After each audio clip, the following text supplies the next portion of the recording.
Day 181 of a screenwriter's journey. It's windy outside, so if you hear wind, it's outside. It's not coming from the blowhard doing the voiceover. All right, here we go. So they are trying to determine. So Rachel is giving Holly, and I talked about this a little bit yesterday. Rachel, the manipulator, is basically telling Holly, or at least giving her a big clue where to find her. And so this is what I was talking about, of whose point of view is the audience a part of? Are they the omniscient, where they get to see what Rachel's really up to and what's going on other places in terms of, story clues and unfoldment? Or do you strictly stick with your protagonist or whoever you are? It'd be interesting to do it entirely from the antagonist standpoint to build up some sympathy. But so at this point, we're pretty much hearing this from Holly's point of view, seeing it. And so we don't really know for sure if Rachel is telling the truth, what situation she's in. Is she setting Holly up? Is she, trying to help her? Because we hear Ace in the background saying something like, how did she get that phone? Or how'd she get her phone back, or something like that, which, in retrospect, we find out was staged and they cooked up this whole thing. But at the time, do we know that? Will the audience suspect it? Will Holly suspect it? Because that's one thing that I mentioned. I don't know. Do you ever want your audience to be smarter than your protagonist? Will that make them feel better? That they're more clever? They could be whispering to each other in the theater or sitting there watching it on TV and saying, oh my gosh, don't you think this is set up?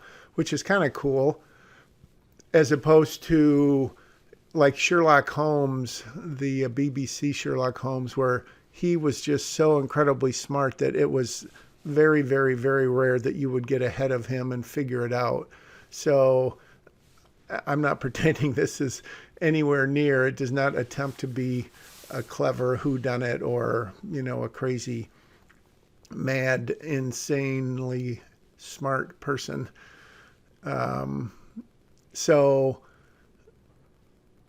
Holly is, average, above average, maybe intelligence, but she's not like Sherlock Holmes-ish. So when she hears all this stuff, she has to process it real time and, am I being set up? Or the more logical thing, that since I've been talking with Rachel for a couple of years and we've set this up and now something's happened, how did these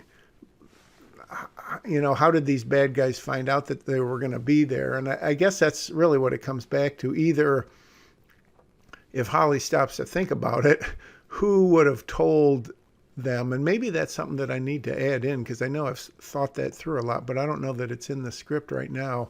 Any discussion of how did these guys know that we were going to be at these cabins? It's either pure luck, which is obviously nonsense, or Rachel had to tell them, or Holly had to tell them. I don't really know another option.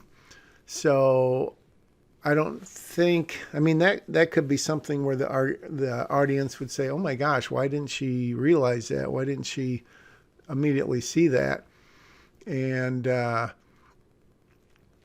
so I don't know. And now here we are. Paul is giving her the news about the ex, who I believe's name is Vic or Nick. I can't remember. One's the grandfather, who we no longer see. The other is the ex, who I think is Nick. So they're going over. I'm trying to get through this as quick as possible.